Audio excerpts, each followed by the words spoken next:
Hi, everyone. Welcome to Political Tribune TV. We're here today with Andrea and Conover. I'm Andrew. We're going to talk about a couple of topics today, starting with a story of Andrea's about Ivanka Trump. What's on deck? So, chances are, when most people think of Ivanka Trump, they think of a demure, mousy little woman with a high-pitched, squeaky voice and a serious sub-dom dynamic that I don't even want to dive into with her dad. But if you ask me, the eldest and favorite Trump daughter is a snake in the grass if ever there were one. Just through video footage alone, we've already all but verified that voice of hers is little more than an act to make herself sound like a sweet, innocent young woman, and perhaps a side effect of one too many nose jobs. But as it turns out, I'm actually not alone in my sneaking suspicion that Ivanka Trump is a backhanded, sneaky little swine. Earlier this year, former Apprentice employee turned stand-up comedian Noel Casler, who frankly has dropped more than a few tidbits of, oh my God, on us, all over the past 3 years regarding, Trump and his entire family. He recently sat down for an interview with CJAD host Dave Kaufman. And after reminding us all that the leader of this nation is nothing more than a burnt out Adderall addict, he issued a really rather unexpected warning to the public regarding Donald Trump's favorite daughter. Kassler warned, quote, "If you are scared of Trump, you should be terrified of Ivanka. I think she's the brains behind the operation. I've seen her manipulate him. It's all an act, down to that phony voice she uses. That's a put on. That's how he likes her to sound. Her real voice is a lot lower, and she curses like a sailor. She's engineering herself to take over. Ivanka wants to rule us all someday, and it's not just hyperbole. She wants her face on money. So people should be very worried about her. And guys, I honestly don't think that this is something that should be ignored. It's obvious that Donald has a soft spot for his eldest daughter, considering he can hardly stand to even be photographed with the other one. Ivanka is the one who got an official White House job, despite the fact that she's about as qualified for it as my dog. Ivanka is the one that gets to travel the globe on daddy's coattails. And she's the one who gets the closest to making authorized, governmentish decisions under her dad's umbrella. Not to mention the whole "if she weren't my daughter, I'd date her" thing. Everyone is so concerned about Trump's namesake, Don Jr., attempting to take over this dynasty that they seem to be trying to create. But I'm telling you guys now, I think Ivanka is where the trouble is. That's crazy and more than a little bit terrifying, honestly. We have learned quite a bit from Kasler's tweets. It's amazing to have kind of that inside line on information on Trump, and not just Trump, but his family as well. Right. Let's take a quick break, and we'll come right back with another story.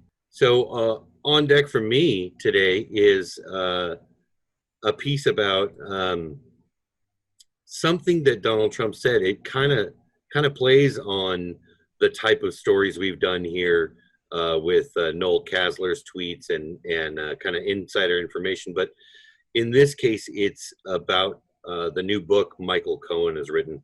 At this point, if you aren't aware of Donald Trump's disgusting exploitation of women, you've clearly been living under a rock. As though the now legendary Access Hollywood tape wasn't enough, there have been countless accusations of sexual misconduct against him. He's been tied to the exploits of a notorious pedophile, Jeffrey Epstein. And the mother of his 3 kids once said he actually raped her.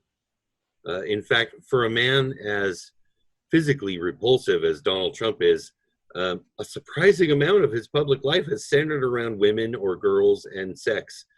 Beauty pageants, casually sexist remarks in public for 4 decades, and the cheating. Good God, the cheating. Trump cheated on his first wife, Ivana, with his second wife, Marla, and on his second wife with his third wife, Melania. And despite having actually married the third one, a supermodel from Eastern Europe, he cheated on her as well, at least twice, that literally everyone in the world knows about, including Melania. Right. It was unclear whether he'd actually done the cheating that he was accused of, and accused of covering up with hush money, until America actually saw checks signed by Trump himself in the amounts that he was alleged to have paid to buy the silence of Stormy Daniels, a legendary adult film actress and director, and also Karen McDougal, a Playboy centerfold. But according to Cohen's new tell-all, Disloyal, Cohen, of course, is his former fixer and attorney. It sounds like Trump was really never actually worried about what might happen if Melania found out that he'd been cheating. In fact, the pattern of his life kind of spells out exactly that attitude: chauvinism and narcissism in moving from one conquest to the next. But by the time Trump married Melania, he was almost 60 years old. One might have expected, the cavalier attitude, perspective to fade a little bit at such let me say it softly, an advanced age. Not so, says Michael Cohen. Quoting from the book, he says, his attitudes came from a different era, more like the Rat Pack of the 1950s, and he never took seriously the need to respect women. If he ever got caught cheating and Melania threatened to leave him, he wouldn't be upset or hurt at the loss, and I suspect she knew it. The relationship was just another deal, plain and simple. I can always get another wife, Trump told me. That's no problem for me. If she wants to go, so be it. That's crazy to me. I can't help but wonder if Melania's bought a copy of Cohen's book Disloyal yet. I would probably venture to say that she has. A little nighttime reading with the lamp That's a dim. bathroom reading. Exactly. Attorney on call, Well, let's take another little break and we'll come back with Conover, who has read a couple of books about Trump herself. All of them. All right, we're back with another segment for you. This time from Conover. She's got a story about Trump's insane narcissism and kind of comparing himself to somebody much smarter than him. What do you got, Conover? Well, CNN hilariously trolled Trump today using a graphic, and it compared Trump's qualifications to a CDC director, and it's kind of embarrassing. He suggested on Wednesday that the head of the Centers for Disease Control and Prevention, Dr. Robert Redfield, was confused when he testified that a coronavirus vaccine might not be widely available until next year, and that face masks are a more effective way of fighting the disease. And one of the many flaws in Trump's character is that he refuses to listen to experts and instead insists that he knows everything. And right now, our country is suffering from a raging pandemic that has taken nearly 200,000 American lives. So Redfield offered a really powerful testimony, but Trump wasn't having it. Redfield said that protective face masks are the most important, powerful public health tool that we have to fight the coronavirus pandemic. He said, I might even go so far as to say that this face mask is more guaranteed to protect me against COVID than when I take a COVID vaccine. And he added, the vaccines are not 100% effective. He said, if I don't get an immune response, the vaccine is not going to protect me. This face mask will. Well, Trump is basically an anti-masker and said that Redfield was confused, but it sure didn't sound like the doctor was the one that was confused in this equation. It actually sounds like the president is the one that's confused. And CNN is aware of that too and noted Redfield's numerous qualifications in a graphic, then mentioned Trump's, the latter of which is his uncle taught at MIT. Do you have a clip of that, Andrew? I do. Hang on one second. Okay. The director of the CDC testified under oath before Congress on the importance of masks. He said that wearing a mask might be more effective protection than any vaccine, and that a coronavirus vaccine will not be widely available until next summer. Again, this was under oath.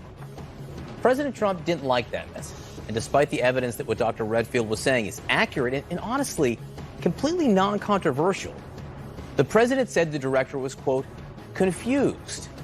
And just as an academic exercise here, let's compare the scientific credentials of the two men in question. Dr. Redfield has a medical degree from Georgetown. He's a professor at the University of Maryland School of Medicine. He was on George W. Bush's advisory council on HIV/AIDS. He served in the Army Medical Corps for 20 years and has been CDC director since 2018. As for Donald Trump, his uncle taught at MIT. Well, your point? Yeah, also, Trump is known to lie every now and then. All right, so that was the footage from CNN where they were discussing the kind of row between Trump and Redfield. Right. Well, I'm just going to say, look, if numerous experts advise the public to wear a protective face mask amid the pandemic, and Trump, who allegedly paid someone to take his SATs for him, it's probably best to go with the experts in the field. It seems to me that Donald Trump wants to give the appearance of everything being under control so that he can secure his chances of re-election in November. But everything is not okay. Trump has not taken the coronavirus pandemic seriously, even back in February when he knew that the dangerous disease was about to explode across the country. But at least his uncle taught at MIT, right? Right. I think you're actually exactly right, Conover. I think that Donald Trump is kind of the sort of dude who puts the word experts in quotation marks. Yes, absolutely. Hard to believe we're run by this guy, but that's going to do it for today's show. Join us next time, and we'll all be back here with new stories for you. Thanks for watching. Don't forget to subscribe to our channel, and we'll see you next time. Bye, everyone. Bye. Bye.